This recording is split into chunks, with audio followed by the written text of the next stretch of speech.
Hello, friends, and welcome back to our 5-minute Bible studies. Today, Numbers chapter 12. There are only 16 verses in Numbers chapter 12, so maybe I can keep the video under 5 minutes. There's a free PDF that you're going to see up on the screen, but you can also download it on the To Be Like Christ website. Now, for our characters, we're not going to start off with Moses today because he's, we'll talk about him eventually, but the first main character that we're going to talk about is Moses' sister.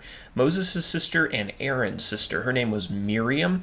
Then we have Aaron. He was the high priest of the Israelites, and he is the sibling of Moses and Miriam. And then finally, of course, we have Moses. Moses was the man who God chose to lead the Israelites, and his relationship with God was unique. The text in Exodus chapter 33, verse 11, tells us that God spoke to Moses face to face as a man speaks to his friend. And that special relationship is going to be relevant as we discuss the events of this chapter. When did the events of this chapter take place? We're told in Numbers chapter 10 that the Israelites set out from Mount Sinai to go to the wilderness of Paran, and we're given the exact date of that, the 20th day of the second month, about a year after Israel left Egypt. That places about 1490 BC. And now we move over to our map and talk about where these events took place. The events recorded in Numbers chapter 12 happened in a place called Hazeroth. Now, at the end of the chapter, the people are going to leave Hazeroth, and they're finally going to arrive at the wilderness of Paran. Oh, I've got to get up. My wife says the kitchen is burning down. Be back in a second. Okay, I'm back. Nothing was burning down. There's just a cloud of smoke from the bacon that may have gotten cooked too much. I don't know. Might be crispy bacon. Now, since the catastrophe has passed, we can now do our outline of Numbers chapter 12, verses 1 through 16. We all have it all under one heading, and that is Miriam and Aaron speak against Moses. So Aaron and Miriam were irritated with Moses, and the reason given is because he had married a Cushite woman, so a foreign woman.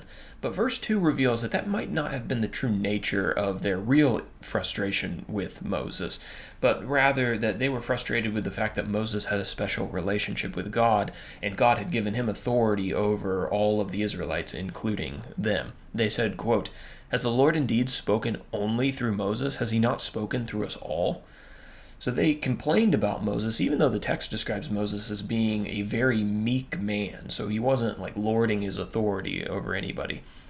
God was angry with Aaron and Miriam, and he called the three siblings to the tabernacle, and he spoke with them from the cloud that descended onto the tabernacle, and he reaffirmed Moses' special relationship with him. He asked Miriam and Aaron why they weren't more afraid to speak against the individual that he had put into authority. When God finished speaking, the cloud lifted off the tabernacle, and God punished Miriam by striking her with leprosy. Moses was horrified by this, and he pled with the Lord to forgive his siblings and to heal Miriam. And the Lord told him that he would heal Miriam after 7 days, but until that time she needed to be exiled from the camp. The Israelites remained where they were at Hazeroth until those 7 days were complete, and then they moved on to the wilderness of Paran. So that is Numbers chapter 12. And now for our application. The authority structures that exist in the world exist because God permits them to exist. And we need to be very careful about speaking evil of those who are in those positions of authority. And this is true both of civil or civic leaders and spiritual leaders. I have a couple verses here that speak to this in the New Testament. Hebrews chapter 13, verse 17, "Obey your leaders and submit to them, for they keep watch over your souls as those who will give an account." And then 1 Thessalonians 5:12, "We ask you, brothers, to respect those who labor among you and are over you in the Lord and admonish you, and to esteem them very highly in love because of their work." So those verses are talking about spiritual leaders, but civic leaders here, Romans 13, verse 1, pretty popular verse, "Let every person be subject to the governing authorities, for there is no authority except from God, and those that exist have been instituted by God." 1 Peter chapter 2, verse 13, "Be subject for the Lord's sake to every human institution, whether it be to the emperor as supreme, or to governors as sent by him to punish those who do evil and to praise those who do good."